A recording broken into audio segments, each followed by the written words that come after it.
السلام عليكم خوتي خواتاتي، نتمنى تكونوا كاملين بخير وعلى خير. كيف دايرين مع رمضان؟ فيديو جديد، فلوق جديد. اليوم جيتكم بواحد الاكله عفوا مغربيه 100%. نتمنى نكون عند حسن الظن ديالكم. يعني اكله، يعني انا ما عمرني درتها، يعني اول مره غادي نديرها. الفكره ديال المراه ديالي، انا غير متطوع غندير لكم هذه الاكله.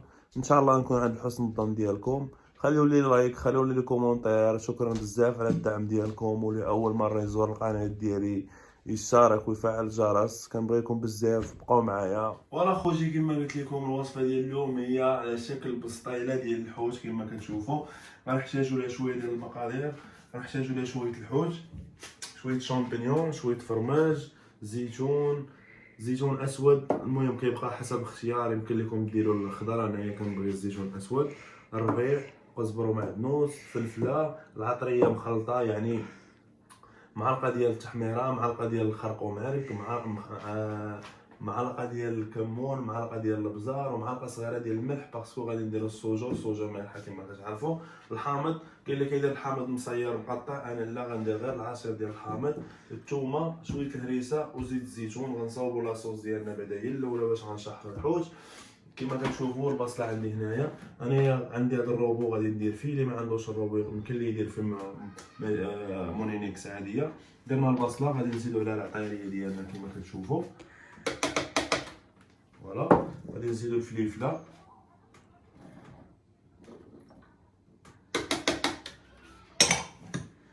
كزبر ومعدنوس،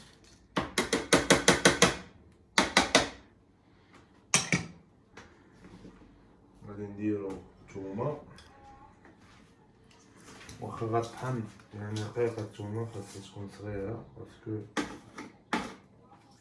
الثومه الحوت كيبغي شويه ديال الثومه.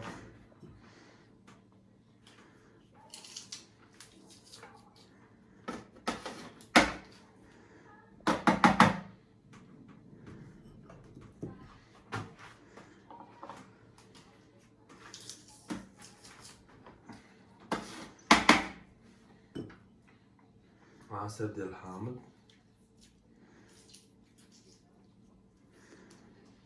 عصير ديال نص حامضه يعني كافي.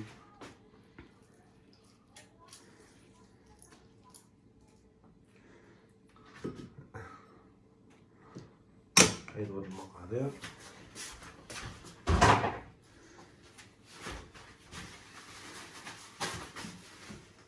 غادي نديرو حساب ربع كاس ديال زيت الزيتون،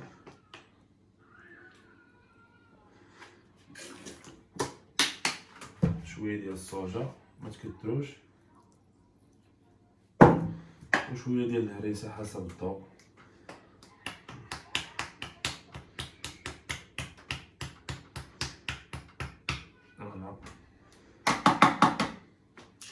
كتشوفوا لاصوص ديالنا كتجي هكا كيما لا بيغي، يعني كتجي كريموزه بالعطريه والرائحه ديالها طيبه.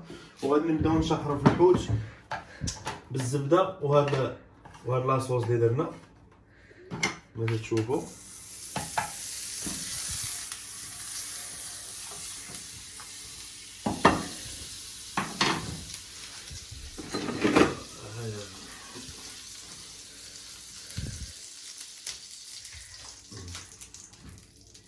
نبداو بالكراميل هو الاول.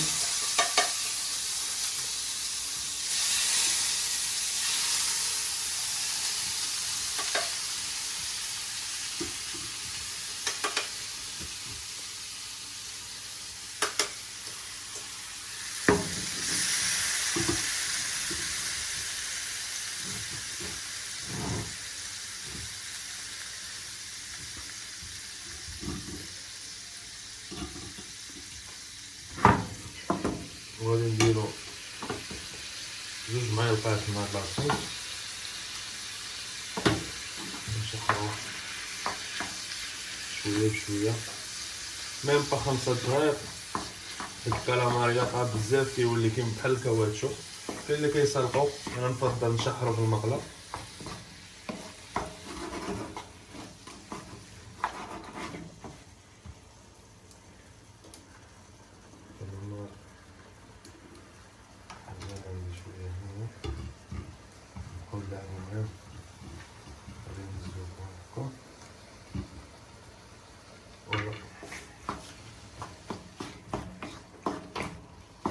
اخوتي كما تشوفوا. ربما الحوت يطلق لنا شويه الماء، هذاك الماء اللي غيطلق لنا حنا ما غاديش نلوحو، غادي نصفيو، حيت في الاخير هو اللي غادي نديرو فيه الشعريه الصينيه.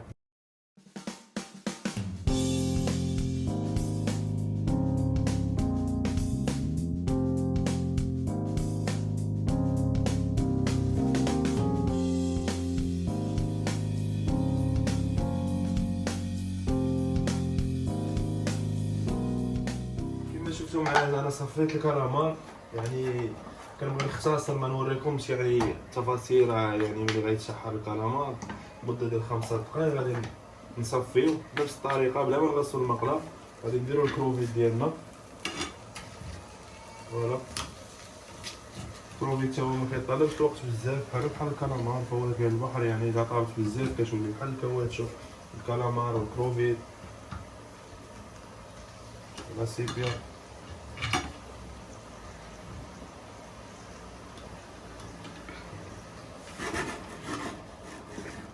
تا هو معلقه ديال الزبده صغيره. هاو نديرو ليه لاصوص ديالنا تا هو معلقات كما كتشوفوا.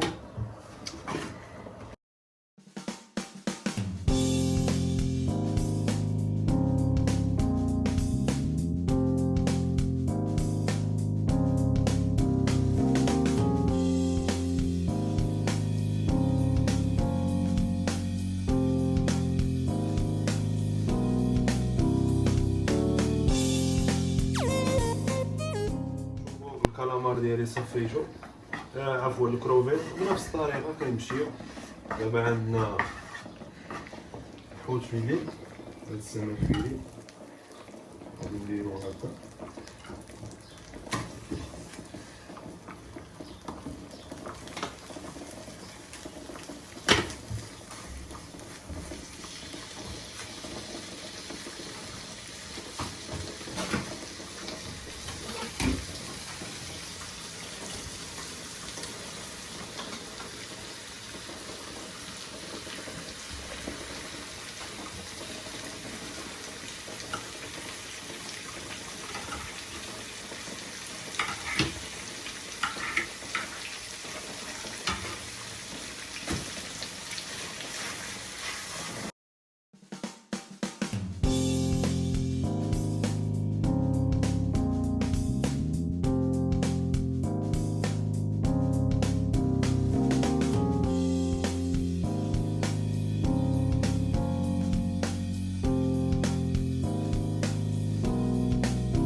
هاي السلمون،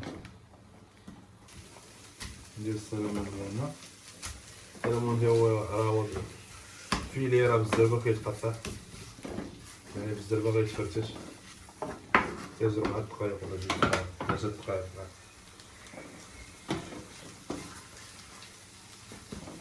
شويه الصوص هكا مع فيه نيله حتى يطاب، من بعد راه غادي يتقطع. تشوفوا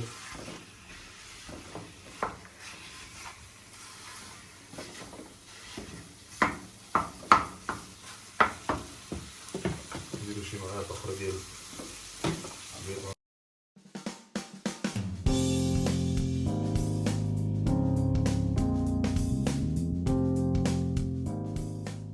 من بعد ما تشحر لينا الشامبينيون ديالنا، شويه الزبده شويه لاصوص، كنزيدو عليه داك المرق اللي صفينا من الكالامار والكروفيت، غير شويه ماشي كله، وكنزيدو نشحرو مزيان. انا سمحوا لي بزاف حيت انا هادشي راه ماشي خدمتي وماشي شغلي، انايا غير بغيت ندير معكم روتين يومي وبغيت ندوز معكم العشيه. دونك درت ندير انايا هاد الاكله، ربما تعجب شي واحد. المرق ديالنا اللي تصفى من الكالامار والكروفيت كنديروه هنايا، وكنديروا ليه معلقه ديال هاد لاصوص كما كتشوفوا، وكنخليوه يتركز واحد شويه، يعني يولي واحد شويه عاقد كما كتشوفوا. هو باقي باقي شويه جاري غادي نخليو تيعقد.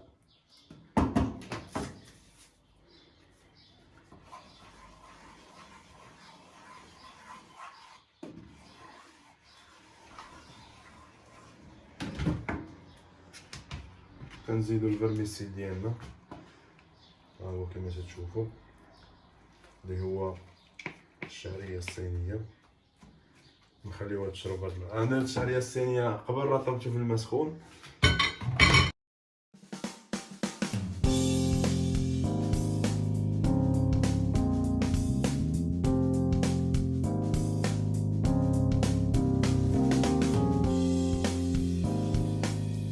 فوالا خوتي، من بعد ما بردت لينا الحشوه ديالنا كما كتشوفوا انا زدت فيها الزيتون والفرماج محكوك.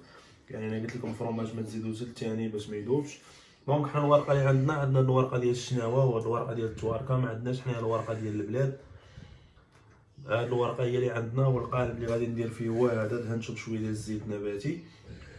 وكما كتعرفوا ما عنديش قالب ديال البسطيله هنايا، ما كيتباعوش. دونك انايا غادي ندير غير الزيت. الزبده الا درنا الزبده، قالت لي المراه الا درتي الزبده غادي تجي الورقه طريه، بالزيت غادي تجي الورقه كتقروش. دونك غادي نديرو لها هكا على هاد الطريقه بحال ما هكا. غادي نلبسو الورقه في القالب بحال ما هكا، وغادي نزيد واحده اخرى كاري، ها هي كما كتشوفوا.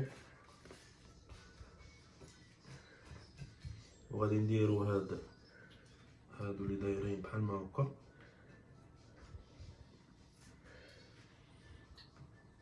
انا اليوم ما خرجتش، بغيت نتشارك معاكم هذاك الشيء اللي درت في الدار.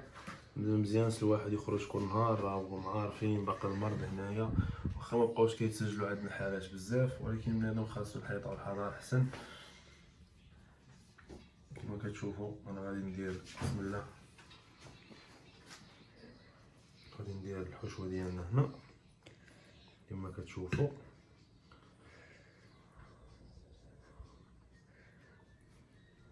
انا غندير غير جوج، حيت حنايا غير جوج ديال الناس. نتوما اللي بقى غادي نديرو في الكونجيلاتور.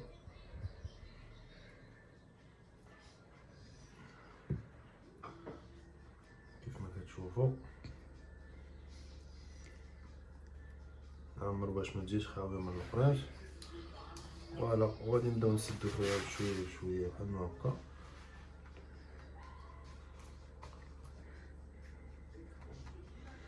شويه ديال الزيت، وغادي نجيبو هادي بحال ما هكا. غادي نديرها في الفران.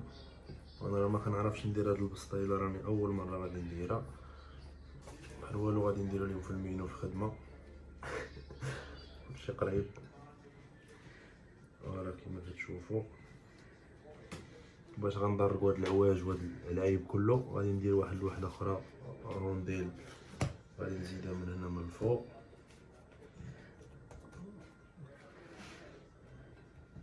بحال ما هكا.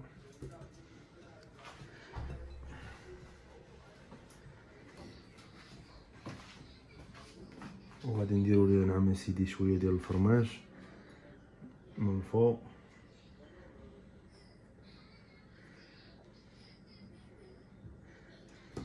شويه الزيت نتبسو الورقه. هاد الورقه ماشي بحال ديال البلاد كتصاوب بالدقيق، هاد الورقه كتصاوب بالدرا ماشي بالدقيق. وغادي ندير واحد جوج كروفيطات بحال ما هكا، وغندخلها الفران. وراكم عارفين الحشوه راهي طايبه، غير الورقه تحمر شويه ونخرجوها يذوب لينا شويه الفرماج، وغنخليكم مع الشكل النهائي. وانا خوتي هذا هو الشكل النهائي ديال البسطيله ديالنا. سمحوا لي وقبلوا عليا، انا هادشي هو اللي عرفت ندير. كما كتشوفوا ها هي الوريقه جات. انا اللي درت انايا في الاول ما عجباتش المراه، دارت وحده اخرى قالت لي ما عرفتيش تسدى مزيان. دونك انا ماشي الغرض ديالي نوريكم كيفاش كتصاوبوا البسطيله. الحمد لله راكم كلكم عارفين كتعرفوا تصاوبوا البسطيله. انا الغرض ديالي هو نوريكم شنو كندير اليوميات ديالي. كنتمنى نكون خير، كنتمنى نكون ضيف خفيف ظريف عليكم. كنبغيكم بزاف ونتمنى لكم الصحه والعافيه، والله سبحانه وتعالى يرفع علينا الوباء في اقرب اجال. كنبغيكم بزاف. كان معكم ابو ايمن. شكرا لكم بزاف على الدعم ديالكم، على لي كومونتير ديالكم، وكنبغيكم بزاف، والى فيديو قادم ان شاء الله.